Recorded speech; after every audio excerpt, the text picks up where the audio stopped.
قال الله تبارك وتعالى في كتابه الكريم: أعوذ بالله من شر الشيطان اللعين الرجيم. سورة الرعد: جنات عدن يدخلونها ومن صلح من آبائهم وأزواجهم وذرياتهم والملائكة يدخلون عليهم من كل باب سلام عليكم بما صبرتم سلام عليكم بما صبرتم فنعم عقبى الدار.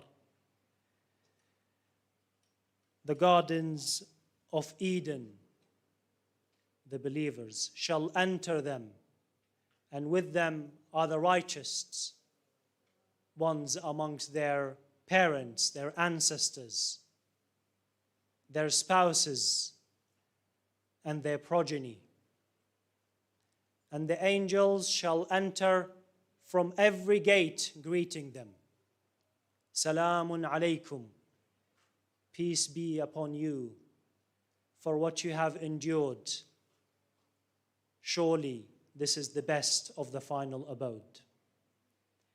جعلنا الله وإياكم من أهل الجنة. بسم الله الرحمن الرحيم. نحمده سبحانه ونتوكل عليه ونستعين به ونتوجه إليه بأحب الخلق إليه محمد وآل محمد. اللهم صل على محمد وآل محمد. السلام عليك يا أبا عبد الله وعلى الأرواح التي حلت بفنائك. Tonight is dedicated to علي الأكبر، أشبه الناس برسول الله خلقا وخلقا ومنطقا. I will use this opportunity, the legacy of Ali al-Akbar and the other companions and family members of the family of Imam al-Hussein alayhi salam,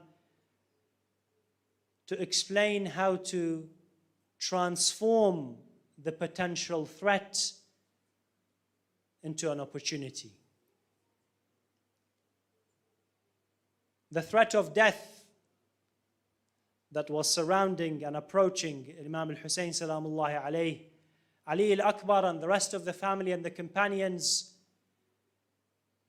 couldn't really prevent the inevitable, which was that Sayyid al-Shuhada will be martyred. However, they seized the opportunity. It is a potential threat for them. They're going to die. They're going to lose their Imam. But they chose the best of deaths. They chose to fulfill their duties towards their Lord and towards their Imam, although their sacrifice did not change the immediate outcome of the martyrdom of Sayyid al-Shuhada. And it's a lesson for all of us, that when you see potential threats around you, use the wisdom that Islam empowers you with and transform it into an opportunity. I will talk more about it when we go into part 2 of the God-centric lifestyle, inshallah. But before I do that, I promised last night, after briefly discussing the role of Imam al-Hassan salamullahi alayhi in his peace treaty in protecting and preserving the religion of Islam, I promised to talk about the role of Imam al-Hussein before year 60 lil-Hijrah, because we commonly make the mistake of discussing the legacy of Imam al-Hussein starting from year 60, the year in which Muawiyah died. And we start the story that when Muawiyah died, the people of Kufa wrote to the Imam and the journey started. Of course, that was part of the journey. But the journey of Abu Abdullah started in year 50, the year Muawiyah killed Imam al-Hassan salamullahi alayhi. I will very briefly mention historical evidence to shed some light into the role Imam al-Hussein played for 10 years ahead of the death of Muawiyah. Al-Baladhiri is a historian. He narrates that a Shia the followers of Amir al-Mu'mineen, gathered at the Dar of Sulaiman ibn Sard, and they wrote to Imam al-Hussein immediately after the martyrdom of Abil Hassan al-Mujtaba, not in year 60. They wrote to their Imam immediately after the martyrdom of Imam al-Hassan. They wrote, إن الله قد جعل فيك أعظم الخلف ممن مضى ونحن شيعتك المصابة بمصيبتك. We're your followers. We feel the calamity that has befallen upon you, the loss of Imam al-Hassan. المحزونة بحزنك. We feel the sorrow that you feel. المسرورة بسرورك. We're pleased with whatever pleases you. المنتظرة لأمرك. We await your orders. This accusation, this Abbasi narrative that the people of Kufa betrayed Sayyid al-Shuhada, which is so commonly spread. And this is the Abbasi narrative of the Shia of Amir al-Mu'mineen. And we continue to propagate it. Is wrong. مو صحيح. طبعا in year 60 للهجرة, when there was an overwhelming yearning for Imam al-Hussein in Kufa, some hypocrites rode the tide and wrote to Imam al-Hussein and betrayed him. Some hypocrites who participated in the battle of Ashura. Some hypocrites. But the bulk, the majority, the quorum started in year 50, 10 years before that. Sincere Shia, sincere followers of Ali ibn Abi Talib, followers of Imam al-Hassan wal-Hussein.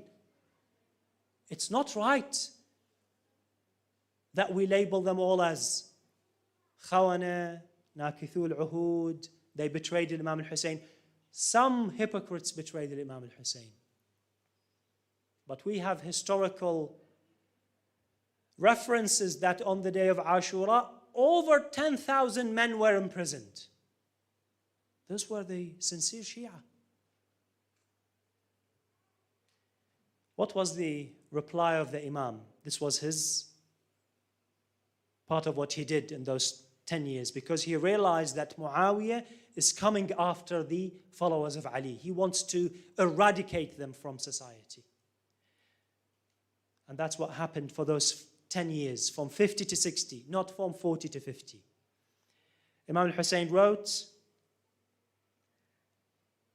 فَالْصَقُوا بِالْأَرْضِ. I won't narrate the whole response. وَخْفُ الشَّخْص. Hide. Hide away from the state. Hide away from Muawiyah. Don't become prominent in society. وَاحْتَرِسُوا مِنَ الْأَظِنَّاءِ. Be careful. People will be after you. So I want you to hide away. There's another reference that talk about لِيَكُنْ كُلَّ مِنْكُمْ حِلْسًا مِنْ أَحْلَاسِ بَيْتِهِ. Stay at home. I don't want you to be active in society. مَا دَامَ ابْنُ هِنْدْ حَيًّا. As long as Muawiyah is alive. This is wisdom. The legacy of Sayyid al-Shuhada started then. This is wisdom. This is planning. As long as this man is alive, he's very strong. I want to protect you. Stay at home. فَإِن يَحْدُثْ بِهِ حَدَثٌ وَأَنَا حَيٌّ. If something happens to him and I'm alive, يَأْتِيكُمْ رَأِي إِنْ شَاءَ اللَّهِ. You will hear about what my opinion, my order will be. Ikhwan, this is 10 years before Ashura. Let's be fair to the sincere followers of Sayyid al-Shuhada.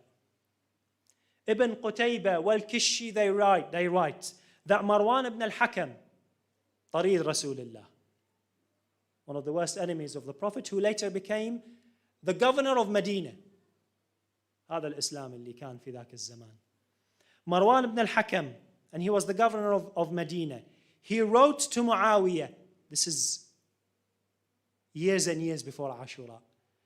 He says, there are people from Iraq who are visiting Al-Hussein, visiting him in secrecy. إن رجالا من أهل العراق ووجوها من أهل الحجاز. prominent figures from Hijaz, Mecca and Medina, and people from Iraq are visiting him. I'm wary of what he's planning. Muawiyah wrote to Imam al-Hussein that I have news that you are planning for something. And I really invite you to read the letter that Imam al-Hussein wrote back to Muawiyah. I'm not going to read it, but you will read it, inshallah, in your spare time. In year 57, 3 years before the death of Muawiyah, the governor of Medina changed. It became Al-Walid ibn Utbah. He prevented the people of Kufa from visiting Imam al-Hussein. So the state was monitoring Sayyid al-Shuhada and aware of who's visiting him. They stopped them. And Imam al-Hussein wrote to Al-Walid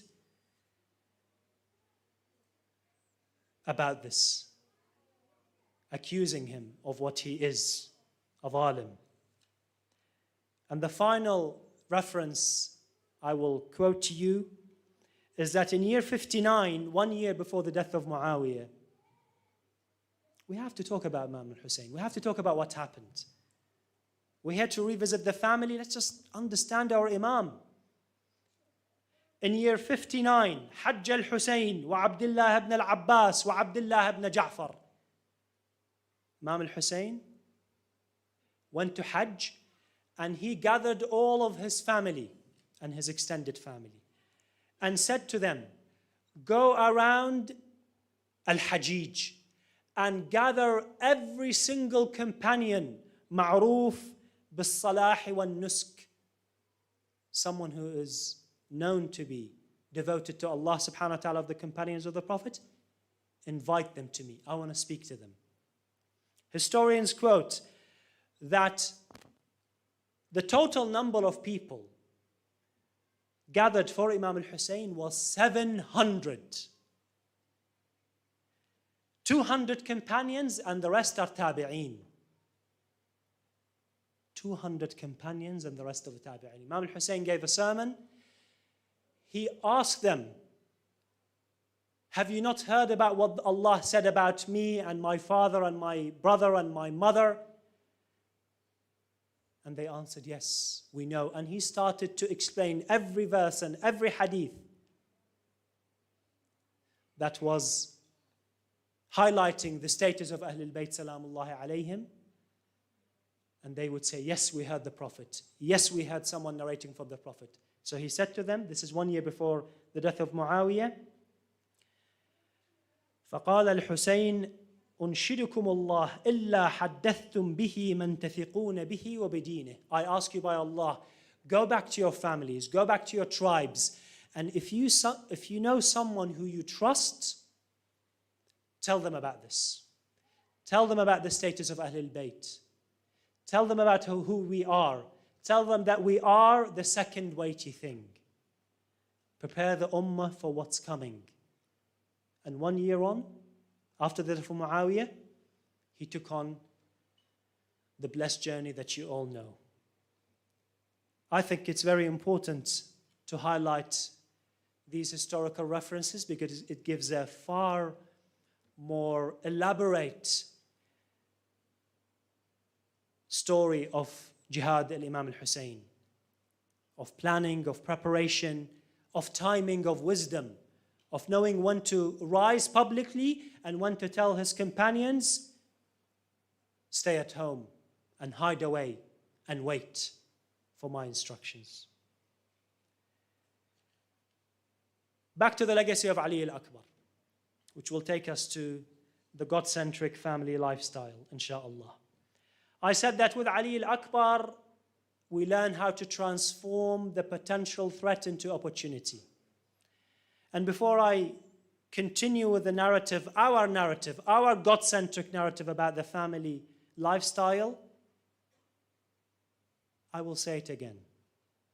Akhwani, akhawati, let's be true believers. Let's be hopeful. Mu sahih to have this spirit of defeatism. Mu sahih.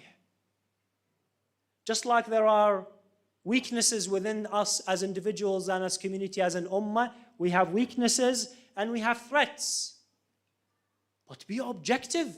Talk about the strengths of the Muslim community, the strengths of every single one of us. Those who have Kitab Allah wa itrati ahl bayti, where are their strengths? Talk about our strengths.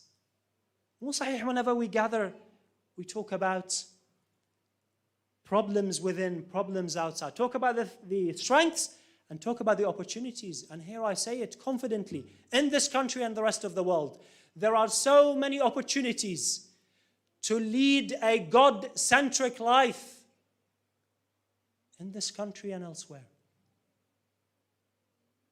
Don't let people with the narrative of defeatism erode into your confidence that you can live and die as followers of Hussein. You will. And if Allah subhanahu wa ta'ala grants us life, I will see you in 20 years in this center. And I will remind you. And if I'm not here, you will remind each other that we will live through the storm. We will, like our ancestors. We will survive. We will come out of it, of this tsunami, as Muslims, as followers of Ali ibn Abi Talib. We will. And so will our children.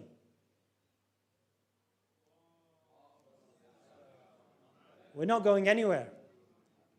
So have some confidence and persevere in your lives. I talked about how a God-centric lens will change your perspective about life versus the self-centric narrative, the one that chooses to define reality. We don't define reality. We surrender to the will of Allah subhanahu wa ta'ala and take His decree, His guidance. Whatever Allah subhanahu wa ta'ala describes as right, we believe is right. Whatever Allah describes as wrong, we believe is wrong. We're not only God-conscious, we're God-centric. We place Allah subhanahu wa ta'ala at the center of our lives. And therefore, we have a completely different narrative about marriage. Last night, I spoke about marriage being a religious practice. It's a milestone. It is yet another major step in our journey towards Allah Jalla Jalaluh. It's not a personal thing. It's not a worldly desire. It's a milestone towards the Almighty Lord. I said that because it is a religious practice, it needs sabr, patience, endurance, perseverance, and it needs to have some fiqh, but plenty of akhlaq. Some rights and duties, but more of akhlaq. Much more akhlaq. And I started tonight's lecture by reciting the verse 23 from Surah Al-Ra'd that describes the final destiny, Al-Jannah. Those who are planning their family life now, let's make sure we plan for Jannah. That you're getting married, you're looking for a spouse, you're meeting a potential spouse, to plan how to spend the next 5, 10, 50 years to get to Jannah as a family. And for those who haven't talked about it, it's never too late. Talk about it now. Revisit the plan. Tonight I will continue, and I will say that in Surah Al-Rum, Allah subhanahu wa ta'ala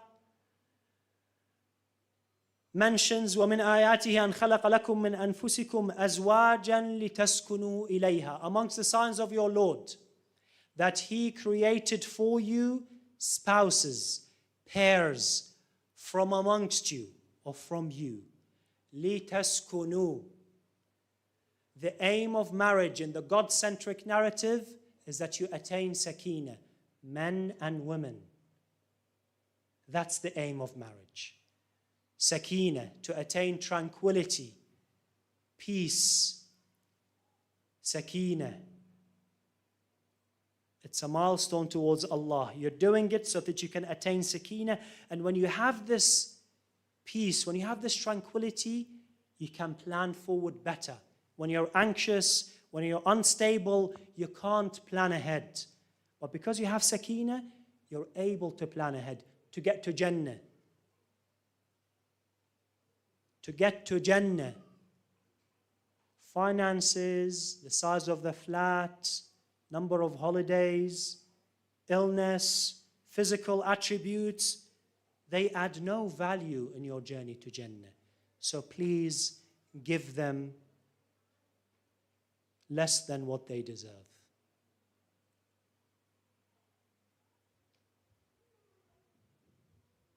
واضح الكلام. The destiny is Jannah. Examine, talk about it with your spouse. What will get us there? What do we need? These things on the periphery, just put them aside. لتسكنوا إليها سكينة وجعل بينكم مودة ورحمة. Marriage, from what I hear in the self-centric paradigm, is about love. So when love goes down, there's no point of staying together. That's what I hear. That's what people around me, that's what they do. We got married because we loved each other. That's what they say. Or at least that's what I heard them saying. And now this love has changed. This feeling has changed. So what's the point of staying together in the self-centric paradigm? There's no point. People who choose to live by that narrative, it's very easy. It's very simple. Not easy, it's very hard. I take it back. For us, the parameters of the relationship is not about love. It's about mawadda wa rahma. وَجَعَلَ بَيْنَكُمْ مَوَدَّةً وَرَحْمَةً. Those who are planning or those already in families, make sure you calibrate what the relationship, what the parameters of the current relationship is. It needs to be mawadda wa rahma. Mawadda bil-lugha al-arabiyya is a deep feeling of love that is displayed. Mawadda in Arabic is deep love that is displayed. You have to display it. And it's deep. And if this feeling of love changes, then marriage is held by the second pillar. Rahmah. Rahmah. Mercy. This is your spouse. This is your companion to get to Jannah. If your feelings have changed, then stick to the rahmah. Have some mercy. If she's now ill, if she has developed a disability, if he's now poor, if he has developed a mental illness, have some rahmah. There is love in Islam, deep love that is displayed, but there's also rahmah. Rahmah is the second pillar that holds this marriage together. Rahmah, the definition of it is this response to someone's need, someone's deficiency with love and compassion. That's the definition of rahmah. That you're responding to someone's need with compassion. Make sure you develop that early in your life. I said it to the young audience. Start early. Start early and allow it to grow with practice, with your parents, with your siblings, and then you will be ready for your spouse, inshallah. The man has needs and the woman has needs, based on rahmah, not based on rights and duties. Akhwani, akhawati, leave this vocabulary outside of this center. احنا ما عندنا what are my rights and what are my duties. If you want to read about that, it's very simple in fiqh. We have akhlaq, we have rahmah. Let's ask ourselves, what are his needs and what are her needs? And it's my duty to respond to her needs and his needs with compassion. And from this, I will mention, inshallah, it's not a strange term for you. Khidmah. Servitude. I've lived long enough in this country and I have not heard it, that it governs the relationship between people. Maybe it's some voluntary in the community, but between a man and and his wife? A man and a woman? لا. Rights and responsibilities? لا. إحنا عندنا خدمة. We have mawadda, we have rahmah, and from the rahmah and the mawadda comes khidmah. Ikhwani, the relationship between a husband and wife is a relationship between two believers. Mu'minani salihan. So if a mu'min needs something, what is our religious obligation towards him? Khidmah.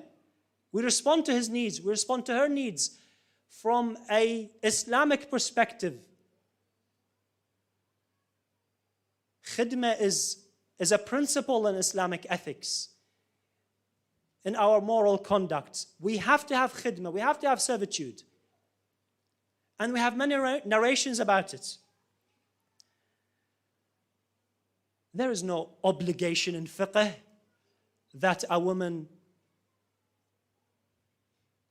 feeds her husband or gives him a glass of water. But in Islam, ما من امرأة تسقي زوجها شربة من ماء إلا كان خيرا لها من عبادة سنة. Islam speaks of a different paradigm. Forget about rights and responsibilities. Look for opportunities of khidmah. This is the husband, he's thirsty. If a woman quenches his thirst with a glass of water, this act is better for her than the ibadah of a whole year. In our paradigm, this is what we look for. In the God-centric lifestyle, this is what we look for. Opportunities of khidmah, opportunities of rahmah towards the husband, towards the wife. And similarly, لا يخدم العيال. This is about the man. The woman and the children, no one serves them. Or the man who serves them can only be صديق, أو شهيد, a martyr, أو رجل يريد الله به خير الدنيا والآخرة. Serving the wife and the children, serving, khidmah. So as husbands, we need to look for opportunities of khidmah. What are the needs of my wife and my children? Here I am. رجل صديق أو شهيد أو رجل يريد الله به خير الدنيا والآخرة. Allah wants him to attain the best of this life and the next life. And when I talk about this, I know some people would think, the speaker is talking about this paradigm, this lifestyle. This is in an ideal world. La, this is not in an ideal world. Not in an ideal world. In this world, in this day and age, in this city, this is what we should be implementing. Don't wait for the ideal. There is no ideal world. This is the world. This is the world we live in. And if you don't believe me, examine the lives of our a'imma and the prophets. None of them lived in an ideal world. The lives of our ulama, our maraja, our scholars, none of them lived in an ideal world. Read about the biography of Sayyid Muhammad Baqir Al-Sadr and his relationship with his wife. Sayyid Al-Khumaini and the relationship with his wife. Recent examples. Examine the examples from before. We're not going to wait for an ideal world. We're going to do this here. And if you have not come across these shining examples, then I invite you to search. They're around you. They're here in the city. They're here. People who implement this God-centric lifestyle.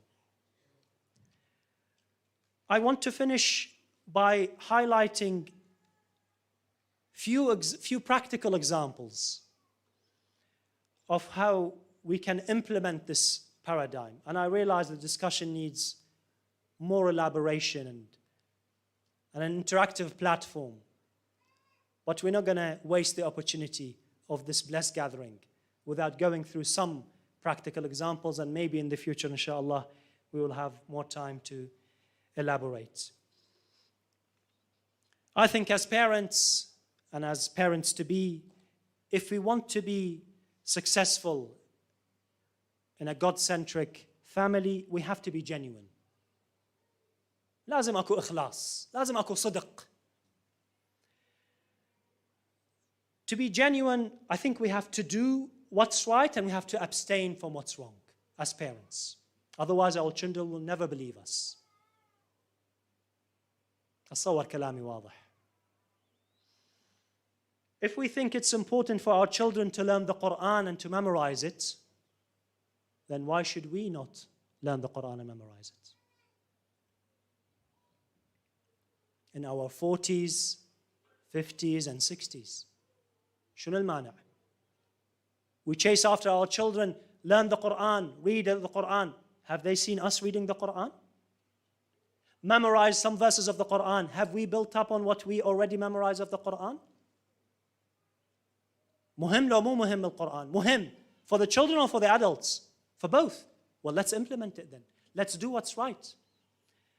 On the example of abstaining, and I have mentioned it before, and I will say it again.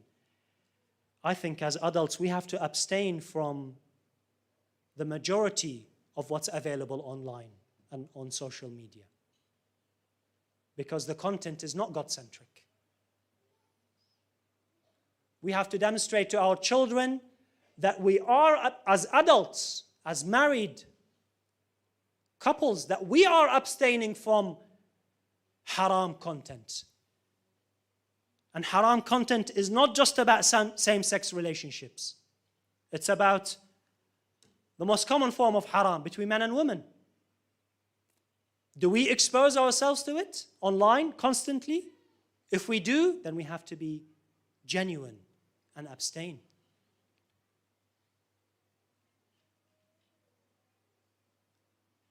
We became hypersensitive to one form of haram relationship, which is haram. But we have almost ignored the massive blind spot of haram content between men and women that's there on almost in every movie and every kind of content we follow. Let's abstain from that. Let's demonstrate to our children there's so much halal content that we can enjoy as a family and as adults in our spare time. What have you watched, Baba? I watched this. Can I watch it? Of course you can. If you can't, then you need to reevaluate. And I think another example of being genuine practically is that we should apologize to each other. We should be humble enough as parents to apologize to each other and to the children if we make a mistake. If we make a mistake, we should apologize. And if we don't do what the best thing, we should apologize. Because these are the teachings of Ahlul Bayt. We are not about halal and haram only. Not about right and wrong. About what's right and what's even better. We have a journey towards perfection. Allah subhanahu wa ta'ala huwa al-kamal al-mutlaq. He's the absolute perfection. So in our journey, we look for the best opportunities to do what's best, not only what's wrong and what's right. And if we don't achieve what's the right or what's even better, we should apologize. We should admit. We should admit it. Yani if I have wasted the opportunity to do something good to my neighbors, I should talk about it at home. And I should tell my son and my daughter and my wife that, ma'al asaf, unfortunately, our neighbors needed help and I didn't do it. It's my fault. Next time, inshallah, I will not waste the opportunity. If my child genuinely hears me genuinely talking about this, he will realize that I can make a mistake and I can talk about it with my parents. You don't want your children to hide their mistakes. If you admit your mistakes, and inshallah your mistakes are not haram, then they will also talk about it.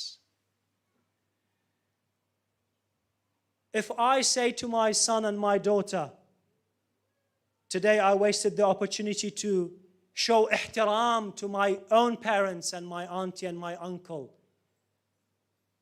I forgot, it escaped me, then they will realize that when I tell my son, stand up and greet your grandfather and kiss his hand, he will realize that that's what my father aspires to do. That's why I'm going to do it.